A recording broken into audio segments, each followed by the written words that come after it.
In today's video, we're going to be looking at revolutions reloaded. By the mid-19th century, the Industrial Revolution continued to revolutionize industry with even more innovative inventions that would transform not only Europe, but the world. These inventions increased the speed and production of manufacturing and created a surge in technological innovations that would lead to the second phase of the Industrial Revolution, that would be characterized by electricity, chemicals, and oils that would be vital to life in the 20th century. Now, the second phase of the Industrial Revolution saw several developments within the electrical, chemical, petroleum, which is to say oil, and eventually steel industries. These developments took place alongside with mass production of consumer goods and early entertainment media like radio and movies. Now, I like to look at the Second Industrial Revolution starting in 1856 with the development of cheap steel and ending in 1914 with the onset of World War I. Now, going back to 1856, Henry Bessemer develops an inexpensive process to mass produce steel. That process becomes known as the Bessemer process. And steel is essentially a stronger and lighter form of iron.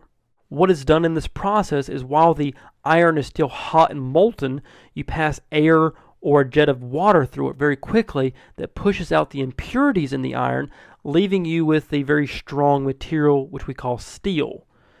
Now, what steel does is allow for many new things. For one, it allows for taller buildings. That's why you don't see skyscrapers before the late 19th century. It just couldn't be done because iron is too heavy and too brittle to build above, say, 10 stories. But with steel, you're able to build these very tall buildings because the material is strong enough to hold the building up and light enough to not make the building so heavy. So in many ways, just like steam power was vital to the first Industrial Revolution, without steel, the second Industrial Revolution would not have happened. Now, by 1870, electricity was on its way to replacing natural gas and steam power. For example, Alexander Graham Bell in 1876 invents the telephone, revolutionizing communication by allowing people to instantly communicate with one another. Then you have someone like Thomas Edison, who invents the first commercially successful, long-lasting incandescent light bulb in history by using an improved filament and electricity as a power source. And what we mean by commercially is that it was easily made and sold. And by incandescent, we mean that it produces light from being heated. Now, Thomas Edison wasn't the first person to invent a light bulb. There were several before him that invented light bulbs, but they all had very short lifespans of only a few seconds, like the flash bulb. But Thomas Edison's light bulbs start lasting for minutes, and then they start lasting for hours. Those hours turn into days, and days turn into weeks, and months, and eventually years. And so now we have a light source that is safe. It's not candles or gas. And so he was able to light up the world. Factories were able to stay open overnight. Street lamps were able to be done not using gas but electricity. And so Thomas Edison is fundamental in making electricity a source of power and a source of light. But he didn't just stop at making the light bulb. He invented other things like the microphone, a phonograph, which basically produces sound like music, and also the motion picture camera.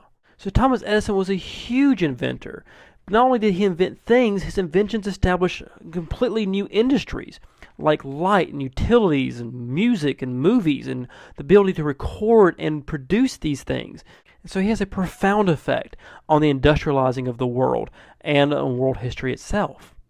But speaking to Thomas Edison's character, when he was asked about all the different types of filaments that he tried to produce the incandescent light bulb, he says, "I have not failed 10,000 times. I have successfully found 10,000 ways that will not work," showing his profound work ethic in revolutionizing industry and the world.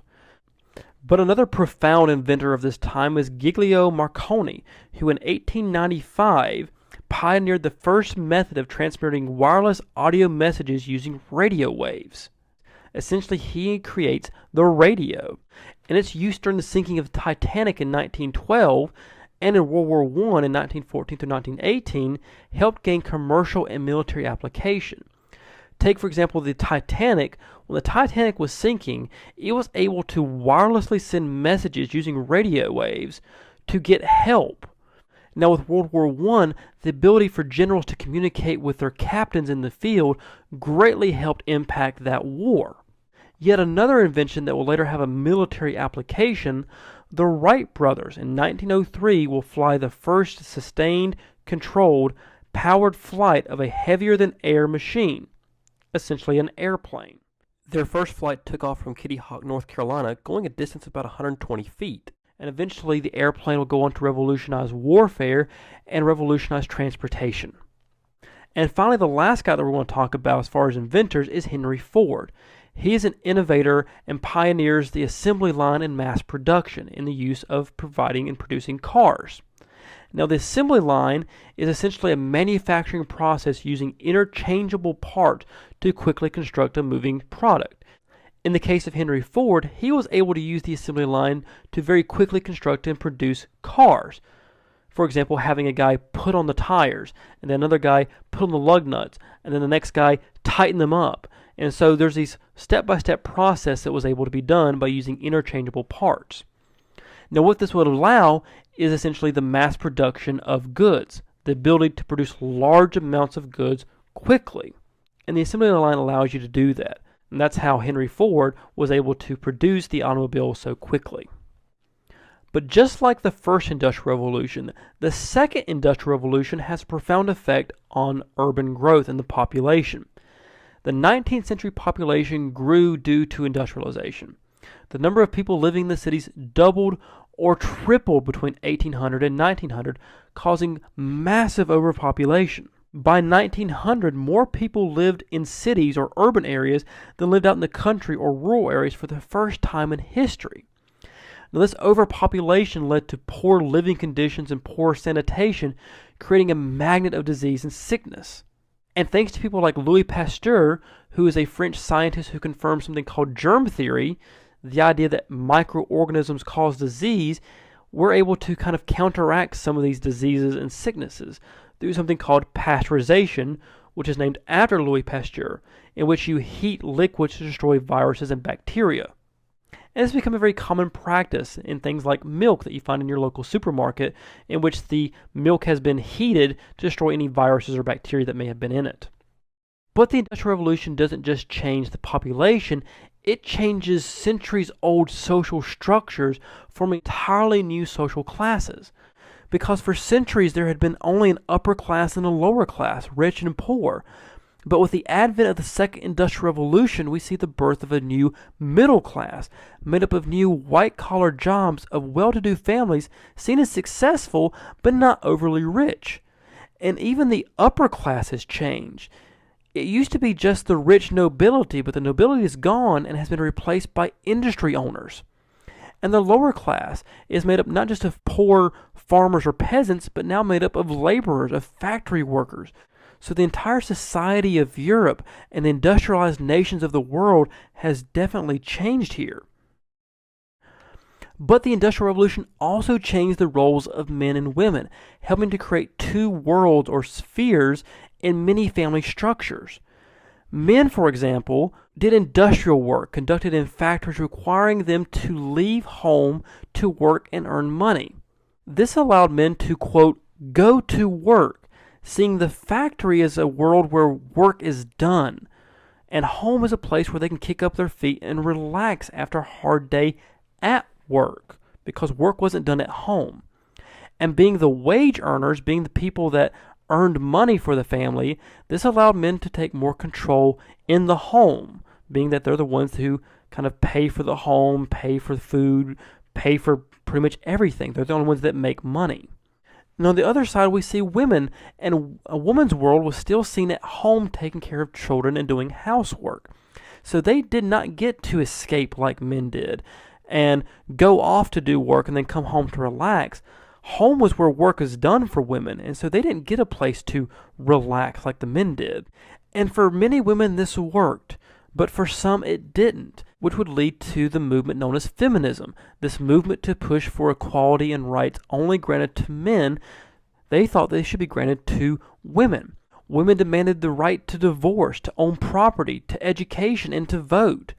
In many places around the world, women could not divorce their husbands. Their husbands could divorce them, but they couldn't do it. Women couldn't own any property. They couldn't vote. Many places they were educated, but not equally with men. Many women couldn't go on to secondary school or go on to college. And so what women are saying is we want to have the same rights as men. We want to be equal with men. And speaking of education, you start to see this push for public education because better high-paying jobs were available to those who were educated. And this led to increased calls for free public education. Because if it wasn't free, then only the rich would be able to afford it and become educated. And therefore you would not have these better educated workers that are needed in a highly industrialized society. And also many countries were giving their people voting rights, creating a need for educated voters. Because if you're going to let your people have a say in government, have a say in issues of the country, you want them to be able to make an informed decision. And for them to be informed, they have to be educated. And being that many of these countries are allowing all of their population to vote, all of the people to vote, then all the people need to be educated. And for that to happen, it has to be free, because if not, only the rich would be able to vote as well. So education in many areas becomes mandatory for children from ages 6 to 12. And in the end, from new inventions to population growth and social changes, the Industrial Revolution had left a huge impact on not only Europe, but also the world. As both entered the 20th century, they did so powered by the effects of the Industrial Age that employed these new inventions to do tremendous good and horrific evil that would come to define the 20th century.